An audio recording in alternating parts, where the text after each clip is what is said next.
Je vous propose ici de faire un exercice sur les limites de fonctions. Dans une vidéo précédente, nous avons traité un exercice similaire. Vous allez donc avoir l'impression que c'est exactement le même exercice. Mais on va voir qu'il y a une petite subtilité, quelque chose d'important qu'il va falloir comprendre. Lisons cet exercice ensemble. Alors nous avons une fonction f de x est égal à x carré plus 2x moins 3 divisé par x moins 2 facteur de x plus 3. Alors les questions classiques, on vous demande de déterminer le domaine de définition df de cette fonction f. Ensuite, on vous demande de chercher les limites aux bornes de ce domaine de définition. On vous demande ensuite d'interpréter graphiquement ces limites. Et ensuite, on vous demande de représenter les branches asymptotiques. Exercice classique qu'il faut évidemment bien maîtriser. On attaque ensemble.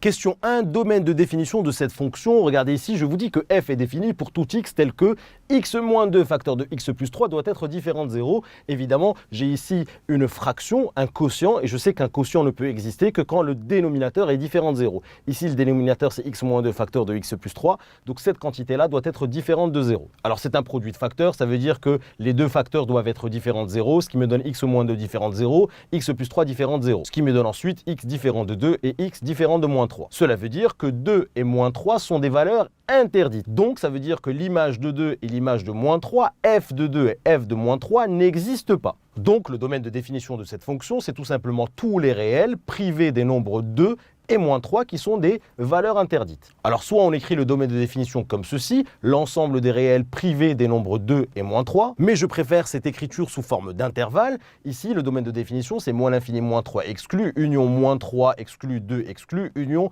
2 exclu, plus l'infini. Et pourquoi je préfère cette deuxième façon d'écrire ce domaine de définition? Puisqu'ici, nous avons le domaine de définition écrit sous forme d'intervalle, et on voit ici les bornes ouvertes, et c'est à ces bornes-là que je vais devoir chercher les limites. Donc ici, il y a combien de limites à chercher? Et on a 1, 2, 3, 4, 5, 6. Je vais chercher la limite en moins l'infini, la limite en plus l'infini, la limite quand x tend vers moins 3 par valeur inférieure à moins 3 et la limite quand x tend vers moins 3 par valeur supérieure à moins 3. Et évidemment, la limite quand x tend vers 2 par valeur inférieure à 2 et par valeur supérieure à 2. Voilà pour cette première question extrêmement simple.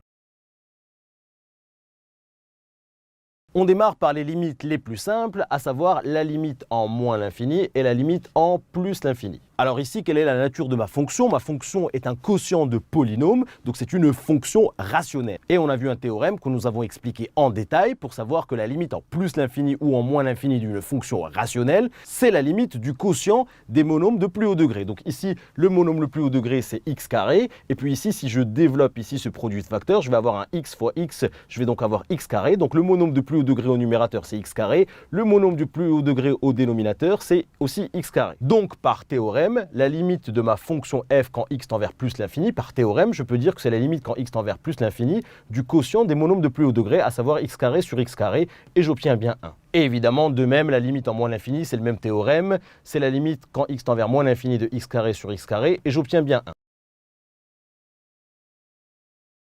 Nous allons maintenant chercher la limite quand x tend vers 2 par valeur inférieure à 2 et quand x tend vers 2 par valeur supérieure à 2. Alors vous allez me dire, mais pourquoi tu as commencé par chercher la limite quand x tend vers 2 et non pas quand x tend vers moins 3? Alors c'est volontaire ici, je commence par chercher la limite quand x tend vers 2 et ensuite on traitera le cas quand x tend vers moins 3 parce que vous allez voir, c'est là où il y a la petite subtilité que je voulais vous expliquer. J'ai commencé par dire la limite en 2. Rappelez-vous, il me faut toujours le tableau de signe du dénominateur. Le tableau de signe du dénominateur, c'est x moins 2 facteur de x plus 3. Je le mets ici devant moi et je commence par chercher la limite quand x tend vers 2 par valeur inférieure à 2 du numérateur. Le numérateur, c'est x carré plus 2x moins 3. Donc là, il suffit de remplacer ici x par 2. J'obtiens donc 2 au carré plus 2 fois 2 moins 3 et j'obtiens donc 5. Donc ça veut dire que le numérateur tend vers 5 quand x tend vers 2 par valeur inférieure à 2. Ensuite, je vais chercher la limite quand x tend vers 2 par valeur inférieure à 2 du dénominateur. Le dénominateur, c'est x moins 2 facteur de x plus 3.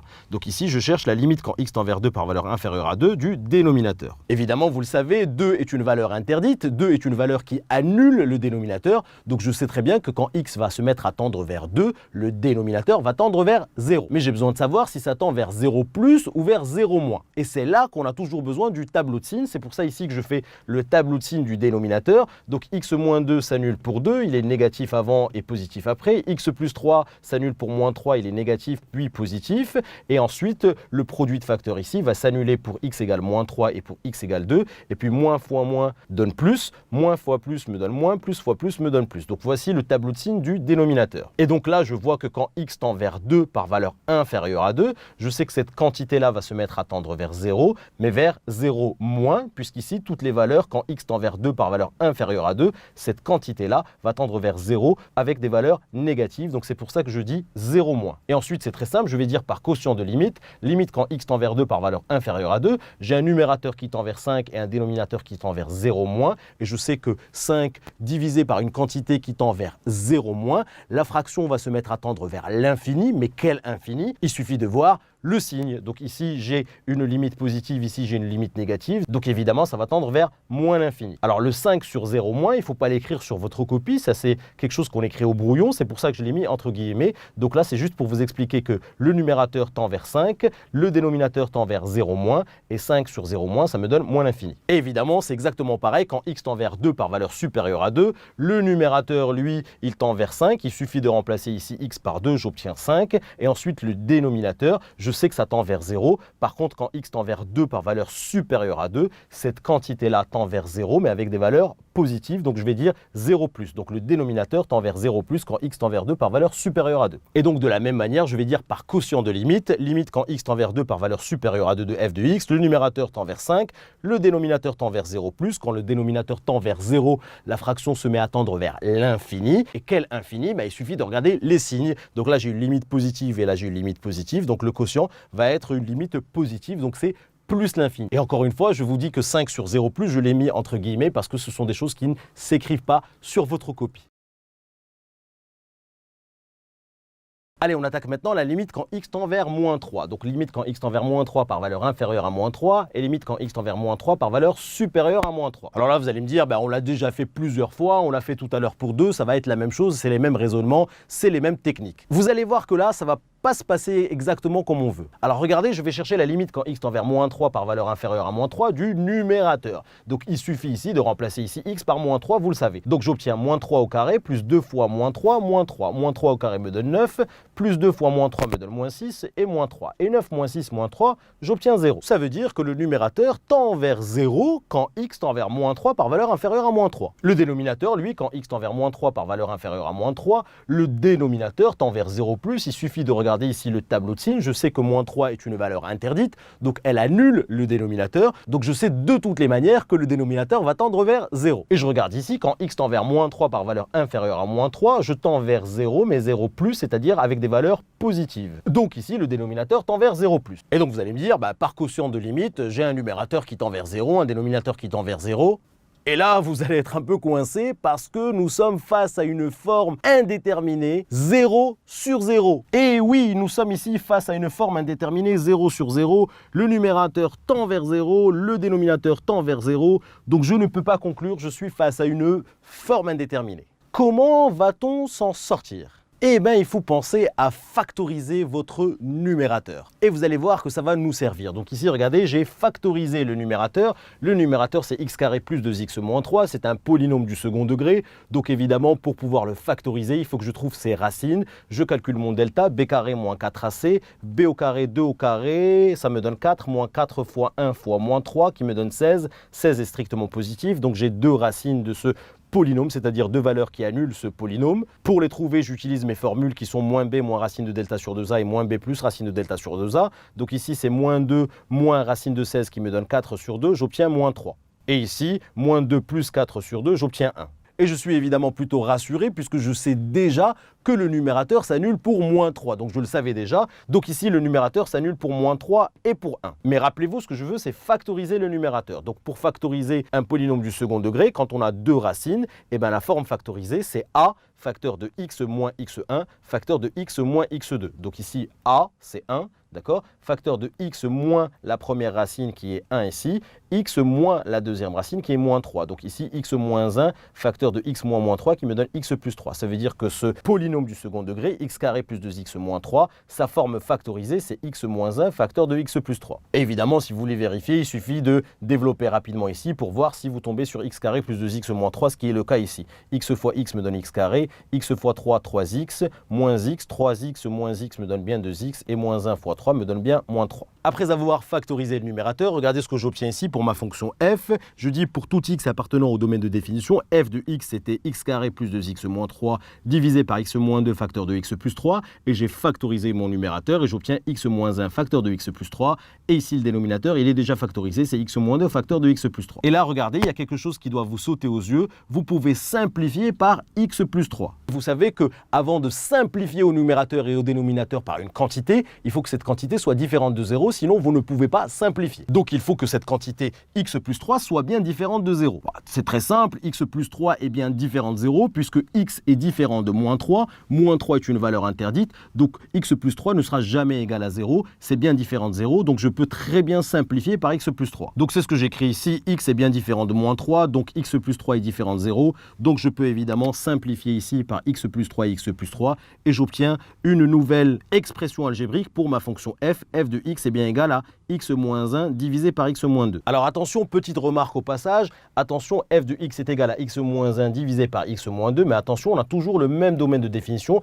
ça veut dire que mes valeurs interdites, c'est bien moins 3 et bien 2. Parce que si vous oubliez de dire ça, vous allez me dire ici x moins 2 doit être différent de 0, donc x doit être juste différent de 2 et on perd l'information que x doit aussi être différent de moins 3. Donc attention, la fonction f s'écrit x moins 1 divisé par x moins 2, mais pour tout x appartenant à notre domaine de définition de départ. Très bien, vous avez donc compris qu'on a simplifié par x plus 3 et on va regarder maintenant, est-ce qu'on est toujours face à une forme indéterminée quand x tend vers moins 3. Alors je cherche la limite quand x tend vers moins 3 par valeur inférieure à moins 3 de ce numérateur qui est x moins 1. Il suffit de remplacer ici x par moins 3, c'est ce que je fais. Moins 3 moins 1 me donne moins 4. Je cherche la limite quand x tend vers moins 3 par valeur inférieure à moins 3 de ce dénominateur qui est x moins 2. Et il suffit de remplacer ici x par moins 3. Donc j'obtiens moins 3 moins 2 moins 5. Et donc je vais pouvoir dire par quotient de limite, mon numérateur tend vers moins 4, mon dénominateur tend vers moins 5. Donc par quotient de limite, quand x tend vers moins 3 par valeur inférieure à moins 3, eh bien cette fonction f tend vers moins 4 divisé par moins 5 qui me donne 4 cinquièmes. Et ça va être exactement le même raisonnement quand x tend vers moins 3 par valeur supérieure à moins 3. Quand x tend vers moins 3 par valeur supérieure à moins 3, le numérateur qui est x moins 1 ici continue à tendre vers moins 4. Il suffit de remplacer x par moins 3. Et le dénominateur, quand x tend vers moins 3 par valeur supérieure à moins 3, ici il suffit de remplacer x par moins 3, ça me donne bien moins 5. Donc par quotient de limite, on obtient limite quand x tend vers moins 3 par valeur supérieure à moins 3, c'est bien moins 4 sur moins 5 qui donne bien 4 cinquièmes. Nous avons maintenant déterminé toutes les limites aux bornes du domaine de définition. On va attaquer la question 3, interpréter graphiquement ces limites. Alors la limite en moins l'infini, en plus l'infini, rappelez-vous, on avait trouvé 1. Ceci veut dire que la courbe représentative de f admet une asymptote horizontale en plus l'infini et en moins l'infini d'équation y égale 1. On est déjà plutôt familier avec ce genre de choses, ça veut dire que quand x va se mettre à tendre vers plus l'infini, la courbe va venir se rapprocher de la droite d'équation y égale 1, donc elle peut se rapprocher comme ceci, elle peut se rapprocher comme ceci, ou elle peut même venir osciller en se rapprochant de la droite d'équation y égale 1. Tout ce que je sais, c'est que la courbe va s'approcher de cette droite-là quand x va tendre vers plus l'infini. Alors pour savoir si ça va tendre comme ça ou comme ça, c'est l'étude des variations qui va me donner cette information. Et même chose ici, la limite quand x tend vers moins l'infini de f de x est égal à 1, ça veut dire que cette droite-là est aussi une asymptote horizontale aussi en moins l'infini. Donc ça veut dire que ma courbe va se rapprocher de cette droite-là en moins l'infini, alors soit comme ceci, soit comme cela, soit en oscillant autour de la droite d'équation y égale 1, mais ça c'est les variations qui vont me donner cette information. Très bien, alors limite quand x tend vers 2 par valeur inférieure à 2 et par valeur supérieure à 2, j'ai trouvé ici moins l'infini et plus l'infini, ça veut dire que la courbe représentative admet une asymptote verticale d'équation x égale 2. X tend vers 2 par valeur inférieure à 2, f de x tend vers moins l'infini, ça veut dire que quand je me rapproche de 2 par valeur inférieure à 2, donc ici ma courbe va venir plonger en moins l'infini. Je vais donc avoir ce comportement-là, quand x tend vers 2 par valeur inférieure à 2, ma fonction f va plonger vers moins l'infini, donc c'est pour ça ici que j'ai une asymptote verticale. Et pareil ici, quand x tend vers 2 par valeur supérieure à 2, f tend vers plus l'infini, ça veut dire que quand x se rapproche de 2 par valeur supérieure à 2, eh ben, ma courbe va avoir ce comportement-là, ça veut dire que je vais tendre vers plus l'infini quand x tend vers 2 par valeur supérieure à 2. Donc ici, j'ai bien une asymptote verticale d'équation x égale 2, c'est ce que j'ai représenté ici en bleu. Allez, on s'attaque maintenant à la petite subtilité, regardez quand x tend vers moins 3 par valeur inférieure à moins 3 et quand x tend vers moins 3 par valeur supérieure à moins 3, ici, je n'ai pas plus l'infini ou moins l'infini, donc je sais déjà que je n'ai pas d'asymptote verticale. Je tends vers 4 cinquièmes. Quand x tend vers moins 3 par valeur inférieure à moins 3 et par valeur supérieure à moins 3, je tends vers 4 cinquièmes. Regardez ce que ça va donner graphiquement. Quand x tend vers moins 3 par valeur inférieure à moins 3, j'ai ici les valeurs qui vont se mettre à tendre vers 4 cinquièmes. Mais attention, attention, attention, l'image de moins 3 n'existe pas. Rappelez-vous, moins 3 est une valeur interdite, donc l'image de moins 3 n'existe pas. En revanche, quand x tend vers moins 3, que ce soit par valeur inférieure à moins 3 ou par valeur supérieure à moins 3, eh bien, j'ai mes images qui commencent à se rapprocher de 4 cinquièmes. Alors, je vous ai fait un zoom ici pour voir un petit peu plus clairement ce qui se passe autour de moins 3. Regardez ici, j'ai ici le repère O et J. Donc là, j'ai 1 cinquième, 2 cinquièmes, 3 cinquièmes, 4 cinquièmes. Et ici, j'ai moins 1, moins 2, moins 3. Et en fait, quand x tend vers moins 3 par valeur inférieure à moins 3, en fait, j'ai mes images qui commencent à se rapprocher de 4 cinquièmes, que ce soit quand x tend vers moins 3 par valeur inférieure à moins 3 ou quand x tend vers moins 3 par valeur supérieure à moins 3. Mais attention, le point ici, le point de coordonnées moins 3, 4 cinquièmes n'existe pas puisque moins 3 est une valeur interdite. Moins 3 n'a pas d'image. Donc ça veut dire qu'ici, il n'y a pas de point en fait. Donc si vous voulez, il n'y a pas de point, il y a un trou en fait. Ici, il manque un point et ce point-là n'existe pas puisque l'image de moins 3 n'existe pas. En revanche, quand x tend vers moins 3 par valeur inférieure à moins 3 ou par valeur supérieure à moins 3, les valeurs vont se rapprocher de 4 cinquièmes. Donc ici, en moins 3, je n'ai pas d'asymptote verticale. En 2, j'avais une asymptote verticale puisque quand x tend vers 2 par valeur inférieure à 2, j'ai trouvé une limite qui est égale à moins l'infini. Quand x tend vers 2 par valeur supérieure à 2, j'avais trouvé une limite qui était plus l'infini. Mais ici, attention, je n'ai pas d'asymptote verticale. J'ai ce comportement-là de trou, c'est-à-dire que l'image de moins 3 n'existe pas. Par contre, quand x tend vers moins 3 par valeur inférieure à moins 3 ou par valeur supérieure à moins 3, les images vont commencer à se rapprocher de 4 cinquièmes. Mais l'image de moins 3 n'existe pas. Et donc, ce point n'existe pas. Et évidemment, si vous tracez cette fonction à la calculatrice, autour de moins 3, vous allez absolument rien voir, puisque la calculatrice ou même votre ordinateur ne pourra pas représenter un tout petit trou, c'est une histoire de pixels, donc sera incapable de vous montrer ce comportement-là. Voilà pourquoi j'ai décidé de traiter la limite quand x tend vers moins 3 à la fin, c'était la petite subtilité de cet exercice. Et j'espère que vous avez bien compris. Et évidemment, vous vous êtes bien rendu compte que les questions 3 et 4 ont été traitées en même temps. J'ai bien interprété graphiquement les limites et j'ai aussi représenté les branches asymptotiques. Donc retenez que quand on a une fonction rationnelle, c'est-à-dire un quotient entre deux polynômes, quand je tombe sur le cas 0 sur 0, attention, il faut factoriser le numérateur et faire ce petit raisonnement. Et vous avez bien compris cette histoire de trou dans la courbe. Voilà, c'était le cas de la forme indéterminée 0 sur 0 pour une fonction rationnelle. Si tu as aimé cette vidéo, n'oublie pas de t'abonner à ma chaîne en cliquant sur le bouton en bas. Tu seras averti à chaque fois que je vais poster une nouvelle vidéo. Et surtout, n'oublie pas d'aller jeter un petit coup d'œil à mon site kifflesmaths.com. Je t'ai mis ici le lien à ta droite. Sur le site, je te propose plein d'autres ressources et te réserve évidemment des surprises. À tout de suite sur kifflesmaths.com.